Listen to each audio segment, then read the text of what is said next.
Right. Good song by Mikasa. Brilliant, brilliant song. Right. Hi, guys. Welcome to yet another episode of Talking OHS with myself, Jasper. It's always a pleasure just to talk to you concerning different health and safety topics and different health and safety issues. Right. Today, I just want to talk to you about Section 9 of the Health and Safety Act. Section 9 of the Health and Safety Act. Very, very good section. And it covers two essential things which sometimes we overlook when we are implementing health and safety, or things which are important for us to know as health and safety officers. Now, Section 9 of the Health and Safety Act speaks of duties of employers and self-employed people. Now, it mentions two important things, just as two parts, A and B.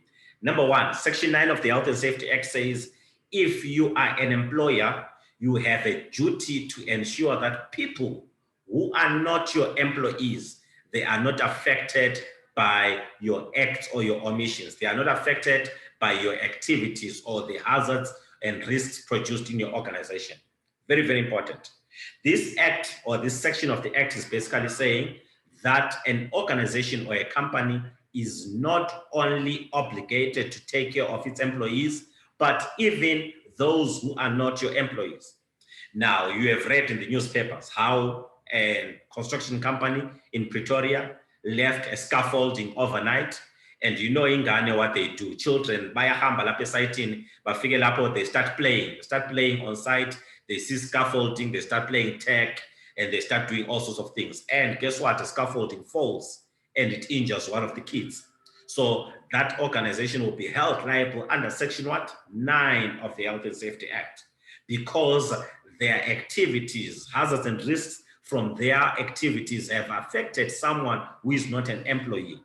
Very, very important. Or you have heard of a company, maybe they are doing civil work and they do deep excavations, they dig, and what happens when they dig? Maybe it rains overnight or over the weekend, and that excavation has water now, and what do kids do? They go there and play, they want to swim, and guess what happens? One of the kids drowns there. So that company will be held liable under Section 9 of the Health and Safety Act, because every company or every employer has a duty to protect even those other than under their employment. Very, very important. So if you're a safety officer, know that you not only protect your employees, your contractors, your visitors, but everyone else.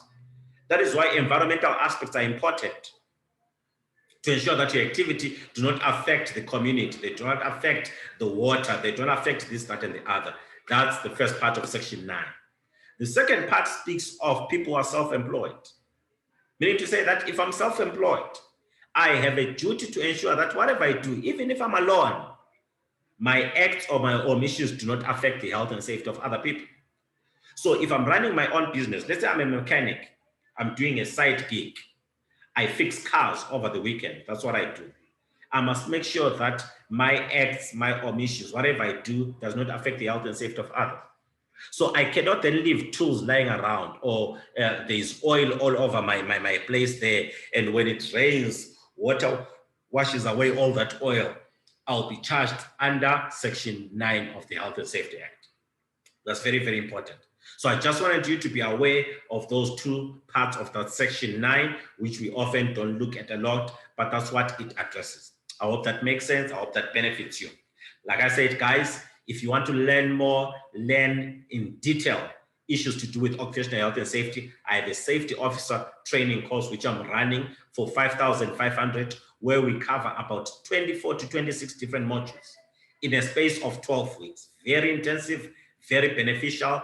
That course, the way I designed it, I looked at what is a proper safety officer and what should a proper safety officer know. And I just handpicked those things and created this training course, which is very, very powerful.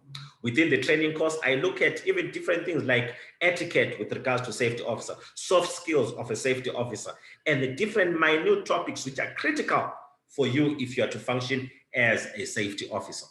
Hope that you join these classes. They are 5,500. This is a good price for a 12-week course with accredited courses inside. So please drop me an email, drop me a WhatsApp, phone me, and we'll be able to register you. There are guys who have already started already, and it's going good, it's going great. They're already seeing that, I thought I knew health and safety, but there are aspects I did not know. We are there to help each other grow. Hope you join us for those classes. Thank you for joining me. Have a good day and keep well. Bye-bye. Let me go back and listen to Mikasa. Cheers. Bye-bye.